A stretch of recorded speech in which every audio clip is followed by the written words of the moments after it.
In this video, I'll show you why you should form an LLC for your publishing business right now. What's up guys, Sean here. Welcome back to another video. So if you're new to the channel, my name is Sean and I started a self-publishing business around 6 years ago, and I was able to earn well over 7 figures from it, and I'm just sharing what I've learned in this channel. So if you want to follow me along in this journey, then leave a like, subscribe, and turn on the notification bell so you don't miss out on any future videos that I post. Alright, so in this video, I wanted to talk about forming an LLC for your publishing business, because I do get this question quite often from my subscribers and also people in my Facebook group. So people do ask me, Sean, when is a good time to form an LLC for your business? Should you form it from the beginning? Should you form it once you start making some money? And for the longest time, my advice was to form an LLC once you start making money from your publishing business. I've always recommended people to start as a sole proprietor and just get started. And once you're making around $3,000 a month or a little more, then you can look into creating an LLC for that legal protection and other benefits that an LLC offers. But recently I've done a free tax strategy webinar in my paid program, and I've brought on a tax expert to talk about this a little more. So this is a crazy concept that I had no idea you could do, but basically you can save a ton of money on taxes just by having an LLC, even if you're not making any money from your business, to the point where it makes sense to spend a little money and form the LLC in the beginning, because the tax savings that you get is much bigger. So what I'm going to do is I'm going to take a clip from the webinar and I'm going to attach it right now. Another question that I had was, you've mentioned the legal protection that an LLC would offer, and you recommended, even for those who are just getting started in the business, to show intent that you're serious about the business and to create an LLC. But are there any financial incentives to do so? If you're not making money from the business, right, does it still make sense financially to create that LLC to where, perhaps the amount that you will save on taxes outweighs the cost of creating an LLC? Yeah, it's great question. And you would think that Sean and I rehearsed this. We did not. Sean hasn't even seen these slides. That was about as good of a transition to this next slide as we could possibly get. Is from a tax savings, what does it truly do for me? Thank you for that, Sean. I feel like that was like, I'm weirded out how scripted that felt. So that was good. So everyone here is considered a home-based entrepreneur. Okay, self-employed, home-based, e-commerce entrepreneur. That's what we try and help the IRS understand. The reason for that is there are over 250 different deductible expenses by being a self-employed, home-based e-commerce entrepreneur. So let's talk about that to Sean's question. If I don't make money, how do I know if it's going to benefit me from a tax standpoint, right?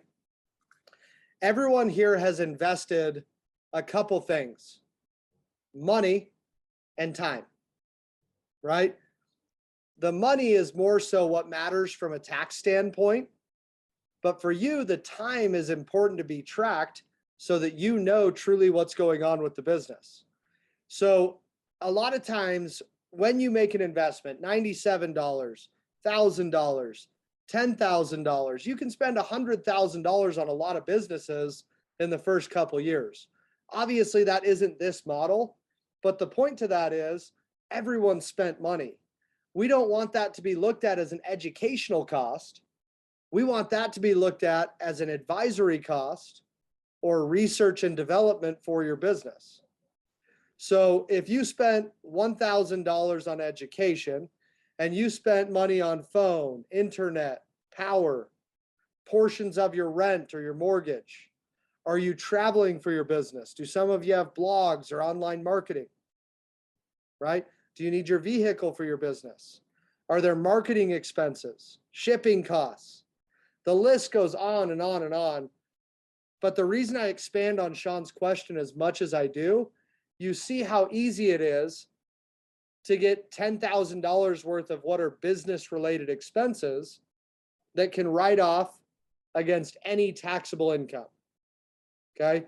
So for sake of conversation, if you don't make any money with your business, but you go to work every day and you have a 9 to 5 W-2 job, and let's say you make $55,000 at that W-2 job.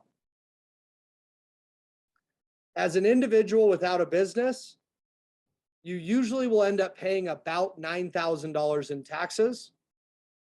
If you have a business structured and you have $10,000 of business related expenses, usually it's closer to $5,000. So it can save you $4,000 off $55,000 personal income, no money made with the business, just like that, right? So as you grow and as you expand, those are good problems to have, right? The whole more money, more problems. A lot of those problems are generally in the form of taxes. But if you can understand this earlier than later for your business, it's a lot easier to make sure you're maximizing on those deductions. So in most cases, Sean, to answer your question as direct as possible, as long as you have taxable income of some sort, it usually is a financial no-brainer to make sure you're structured properly as a business. Does that help? How's that for a long-winded, what could have been a short answer? That's super interesting because, all my life I thought you would have to be making money from the LLC to be able to make it worth to be making money from the business to make it worth creating an LLC so you can save some on the business income. I didn't know that you can have a 9 to 5 job and use those business expenses to write off or save a little on taxes from the 9 to 5 job side. So even if you're not making any money from the business yet, right? Did I understand that correctly? 100%. Yeah, that's a common misconception that if you're treating this like a business, benefit from being a business, right? Oftentimes when people say that, I've got a little 1.5-year-old daughter. She's adorable. Shout out Quinn. And I'm working on building up her credit already, right? I joke with my wife that by the time she's 5, we're having a lemonade stand or something that interests her that will be business related. Now, obviously, I'm ridiculous and that sounds outrageous, but if you're treating and operating as a business, I have tax deductions from paying my child. And there's a lot of entrepreneurs that we work with that pay their children as a tax deduction to teach them the ropes as well, right? That's a lot of the, for anyone that's read Rich Dad, Poor Dad by Robert Kiyosaki, that's a lot of what he preaches, right? Financial habits are taught by parents, not by the school system in most cases. And this is generational. If you can understand how to do the boring stuff like this while building and growing a business, that's really what ends up compounding. If I told you you're going to make 10% more money from your online business this year, you'd probably be pretty excited, right? Maybe you wouldn't, but let's just say for sake of conversation, you are. But now what if you make that 10% and you save an additional 10% on your taxes? We're talking 20% difference on your end of year. That's what really starts to compound and make the difference of how to grow and scale. All right, hope you enjoyed the video. And just to recap, right? Having an LLC gives you a ton of benefits. You get the anonymity, you get the asset protection, and also you can save money on taxes as you just learned. So it would make sense to start an LLC from the beginning of your business journey if you know that you can save more in taxes than the money it costs to form that LLC. So if you can skip all of the complicated process of forming an LLC by having a professional team do it for you, and if you can save more in taxes than what it would cost to form that LLC and have that team do it for you, then it would absolutely be a no-brainer, obviously, to form an LLC immediately, right? So obviously, I cannot guarantee this because I'm not a tax professional, but what I can do is I'll leave a link below this video where you can book a free strategy call with this tax team that I work with and that I recommend. So if you're interested in forming an LLC or at least have some questions and if you want to learn more about it, then I highly recommend you just book that call with them. Again, it's free, but make sure you don't miss that appointment or anything like that. Take this seriously because it can be very, very beneficial, and it can save you a ton of time and money. So if you're interested in that, the link is below this video, as well as all of the tools and resources that I recommend also in the video description below. If you enjoyed this video, leave a like, subscribe if you haven't yet. Any questions, let me know in the comment section. Thanks for watching, and I'll see you guys in the next one.